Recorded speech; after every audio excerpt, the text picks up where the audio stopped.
हकीम साहब आपकी तरफ आ रहा हूँ। पहले तो आप पहली दफ़ा कुतुब ऑनलाइन में तशरीफ़ लाए, आपका इंतहाई वार्म वेलकम और आपका बहुत ज़्यादा शुक्रिया। जज़ाकल्लाह सर, बहुत शुक्रिया। सवाल आपसे ये है डॉक्टर हकीम साहब कि एक हम बात सुनते हैं आम तौर पे और हकीम साहिबान हमें ज़्यादातर ये कहते हैं कि मुतवाज़न ग़ज़ा होनी चाहिए। ये मुतवाज़न ग़ज़ा हकीम साहब होती क्या चीज़ है?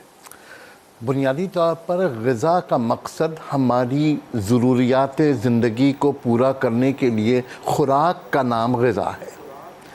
मुतवाज़न का मतलब ये है कि हम अपनी ज़िंदगी की तमाम ज़रूरियात को मद्देनज़र रखते हुए अपनी खुराक को बैलेंस करें, ये मुतवाज़न ग़िज़ा है। अगर हमें प्रोटीन की ज़रूरत है तो प्रोटीन, कार्बोहाइड्रेट की ज़रूरत है कार्बोहाइड्रेट, ऑयल की ज़रूरत है तो ऑयल, मिनरल तो विटामिन, तमाम चीज़ों को बैलेंस करना अकॉर्डिंग टू नीड, ये है बुनियादी चीज़।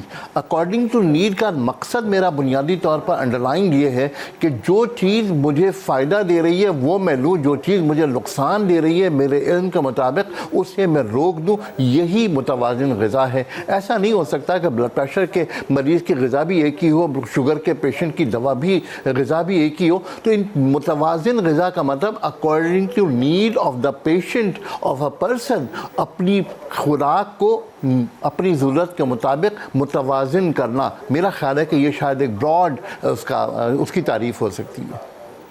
ठीक है डॉक्टर साहब, आप क्या फरमाइएगा? अगर मुतवाज़न ग़ज़ा को मैं बैलेंस्ड डाइट भी कह सकता हूँ? एब्सोल्युटली कह सकते हैं। क्या चीज़ होती है ये? अच्छा, बैलेंस डाइट भी आपके पास एक रिलेटिव स्टेट है, एक एब्सोल्यूट स्टेट नहीं है, यानी कि हतमी चीज़ नहीं है। हतमी चीज़ नहीं है। उसकी रीज़न ये है कि हम सब रिलेटिविटी में एग्जिस्ट करते हैं एक दूसरे के साथ। दो लोगों की उम्र एक जैसी नहीं है, उनका जिस्म एक जैसा नहीं है, उनका मेडिकल स्टेटस एक जैसा नहीं है, उनका एक्टिविटी, उनका जेनेटिक मेकअप एक जैसा नहीं है, एक्टिविटी लेवल एक जैसा नहीं है। So a balance diet is a relative state for everyone. किसी के लिए कुछ मुतवाज़न ग़िज़ा होगी, किसी के लिए कुछ, किसी के लिए 1 मील अ डे ओमेड मुतवाज़न होगी, किसी के लिए फॉर एग्जांपल किसी को गर्ड है, उसका बार बार एसिड ऊपर आता है, 5 मील्स अ डे मुतवाज़न ग़िज़ा होगी। लेकिन देयर आर सर्टेन क्राइटेरियाज जो जनरलाइज्ड हैं, जो सब पर अप्लाई होते हैं, और वो ये है कि आपने अनहेल्दी खाना नहीं खाना है, आपने रिफाइंड नहीं खाना है, आपने शुगर नहीं खाना। रिफाइंड से मुराद वो है कि जिसको ह्यूमन टच लग गया प्रोसेसिंग का, यानी उसका मतलब है कि जिसकी मशीनरी में प्रोसेसिंग हो गई है, जिसमें एडिटिव्स ऐड हो गए हैं, प्रिजर्वेटिव्स ऐड हो गए हैं, फ्लेवरिंग्स ऐड हो गए हैं, कलर्स ऐड हो गए हैं, शुगर ऐड हो गया है, mutated oxidised damaged vegetable oil add हो गया है, तो ये उसकी रिफाइनिंग हो गई। चाहे वो मशीन के थ्रू हो गई, चाहे वो आपके पास सड़क के कोने पे कोई तवा पड़ा हुआ है, कोई पकौड़े बेच रहा है, उसने 10 बार तला हुआ तेल दोबारा तल के उसमें आपको पकौड़े दे दिए, तो ये भी रिफाइंड आ गया, क्योंकि रिफाइनिंग हो गई ना इसकी। इसका मतलब पेशेंट टू पेशेंट या पर्सन टू पर्सन वेरी करेगा, जैसे हकीम साहब फरमा रहे हैं कि बैलेंस डाइट क्या है। हकीम साहब, एक नाश्ते को अगर लें तो एक हेल्दी इंसान जो है, जिसको कोई ज़ाहरी बीमारी नहीं है, उसके लिए एक हेल्दी नाश्ता एक आम आदमी के लिए आपके ख्याल में मुतवाज़न क्या होना चाहिए? सर, डॉक्टर साहब ने बड़ी वजाहत से ये बात फरमाई कि हर शख्स की ग़िज़ा अलग है, उसकी ग़िज़ाइयत की ज़रूरत के मुताबिक। अब अगर मैं आम तौर पर देखता हूँ, इसमें हम एक और चीज़ ऐड कर लेते हैं, वो कॉन्टिनेंट्स के एतबार से है, जगहों के एतबार से है, ज़मीन के एतबार से है, ज़मीन के पानी के एतबार से, हर चीज़ मुख्तलिफ है। आपने जो फरमाया कि जी नाश्ते को किस तरह बैलेंस किया जाए, बहुत सारे लोग अंडे को बहुत ज़्यादा अहमियत देते हैं। रोज़ाना एक अंडा, एक नॉर्मल आदमी की अगर बात करूं तो शायद 2 अंडे, लेकिन उसके साथ कुछ ऐसा फाइबर जो अनाज की सूरत में है वो मौजूद हो।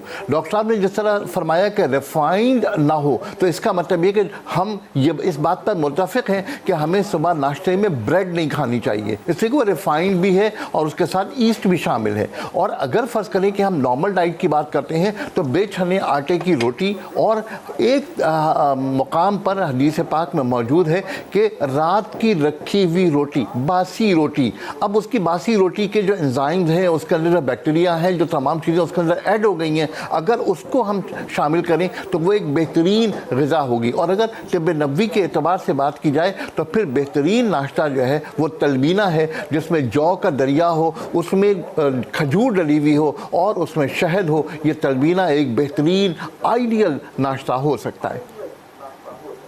ये आपकी बात जो है ना बड़ी वाज़ेह और बड़ी बैलेंस्ड आपने बात की हकीम साहब। उन्होंने कहा कि बासी रोटी खाने ना, ठीक है, और ये तरीक़ाकार भी साहबा का रहा है कि रात की रोटी। अब मैं जब नई किस्म की वीडियोस देखता हूँ ना, और वो आदमी जो कि कहता है कि मैं अपना अब ग्लूकोज चेक करने लगा हूँ, यहाँ पे उन्होंने मीटर लगाया होता है ये खाने का, वो कहते हैं कि जब कोई ब्रेड फ्रीज करने के बाद खाई जाए तो उसकी शुगर का जो हाइप है वो भी कम होता है। क्या वाकई बासी खाने में जो ताज़ा ना हो वो फ़ायदा होगा उससे? डेफिनेटली फ़ायदा होता है। उसके पीछे दो रीजंस है, एक तो उसके डाइजेस्टिव एंजाइम्स ज़्यादा एक्टिव हो जाते हैं और दूसरा वो आपकी बॉडी में प्रोबायोम के लिए ज़्यादा हेल्दी डाइट बन जाती है। प्रोबायोम हमारी गट का वो बैक्टीरिया है जो कि एग्जैक्टली गुड बैक्टीरिया जो खाने को फर्मेंट करके खाने से ग्लूकोज की स्पीड से आंतों से निकल के ब्लड स्ट्रीम में जाना है उसको रेगुलेट करता है। वो उस प्रोबायोम के लिए ज़्यादा फ्रेंडली बन जाता है। उसकी जो रेगुलेशन है डाइजेशन की जो स्पीड है वो कंपैरेटिवली कम हो जाती है। जितनी कम स्पीड होती है, जैसे अभी हकीम साहब ने कहा कि जौ का दलिया भी इसलिए इतना फेमस है क्योंकि जौ में बड़ा विशियस फाइबर होता है बीटा पैक्टिन ठीक ठाक टाइम लगाता है हजम होने में। स्टमक में भी आपके पास पानी पेट भरा रहेगा। बीटा पैक्टिन बेसिकली होता क्या जौ में कि वो स्टमक में ना बहुत ज्यादा टाइम लगाता है, पानी को अट्रैक्ट करते हैं, जेल बना देता है। वो जेल बहुत टाइम लगा के डाइजेस्ट होती है और फिर आंतों से भी ब्लड शुगर स्लो स्पीड से निकलता है। तो ये जो फ्रीज हुई रोटी है ना, इसकी भी डाइजेशन की जो स्पीड है वो स्लो हो जाती है। हम सिंपल शुगर्स को, चीनी को बुरा इसलिए कहते हैं क्योंकि उनकी जो स्पीड ऑफ डाइजेशन है वो क्विक होती है। जितनी क्विक होती है स्पीड ऑफ डाइजेशन वो उतनी जल्दी ब्लड में शुगर स्पाइक करता है। तो इन चीज़ों की कम होती है तो definitely it is a healthy option. Doctor साहब, मीट जो है, गोश्त जो है, ये कितनी जल्दी हजम होता है या नहीं हजम होता है, या किस तरह का गोश्त जो है उसको मुतवाजन गोश्त कहेंगे? क्योंकि हम हदीसों में पढ़ते हैं आमतौर पे कि सिर्फ गोश्त की दस्ती जो है वो पकाई गई, तो वो हेल्थ के मामले में कैसी है? देखिए जी, हर पार्ट्स के अपने फायदे होते हैं। जो कुकिंग मेथड है ना गोश्त का वो बहुत ज़्यादा डिटरमिन करता है। गोश्त बनाने का बेहतरीन तरीका ये कि उसको भूना जाए। आप बारबेक्यू अगर गोश्त खा रहे हैं, आपने उसकी तासीर डेंजरस कर दी है। मैं बताती हूँ क्यों। अगर उसकी तासीर डेंजरस कर दी, खतरनाक, बारबेक्यू बहुत अनहेल्दी है। बारबेक्यू जब आप खाने को करते हैं तो उसमें एक क्लास ऑफ कंपाउंड्स बनते हैं जिनको कहते हैं नाइट्रोसामीन्स। नाइट्रोसामीन्स जिस्म में सबसे ज्यादा इन्फ्लेमेशन करने वाला कैंसरस पाथवे उसको एक्टिवेट करते हैं और बारबेक्यू में वो बहुत तेजी से बनते हैं। आपके जिस्म में इन्फ्लेमेशन करने वाले chemicals, reactive oxidant species, barbecue को बहुत ज्यादा लोग अक्सर कहते हैं ना बारबेक्यू हमने हेल्दी खाना खाया। बारबेक्यू इतना अनहेल्दी खाना है। जो डाइट कर रहे होते हैं वो बारबेक्यू खाते हैं, इतना कैलोरीज कम है ना। हमारा तो दिमाग, हमारी सुई कैलोरीज पे अड़ी है। हमने कैलोरी से आगे कुछ सोचना ही नहीं है। तो कैलोरीज की तो मैं बात ही नहीं करती हूँ, तो बाद में आती है। बात होती है हेल्दी की या अनहेल्दी की। आपने बेशक कम कैलोरीज ले ली लेकिन वो आपने गलत चीज़ की ले ली, तो आपको क्या फ़ायदा हुआ? दूसरा, जो आप ग्रिलिंग मेथड्स यूज़ करते हैं, कुकिंग मेथड्स पे भी इंशाल्लाह मेरे ख्याल से हमें कभी बात करनी चाहिए। ग्रिलिंग मेथड भी अनहेल्दी मेथड है।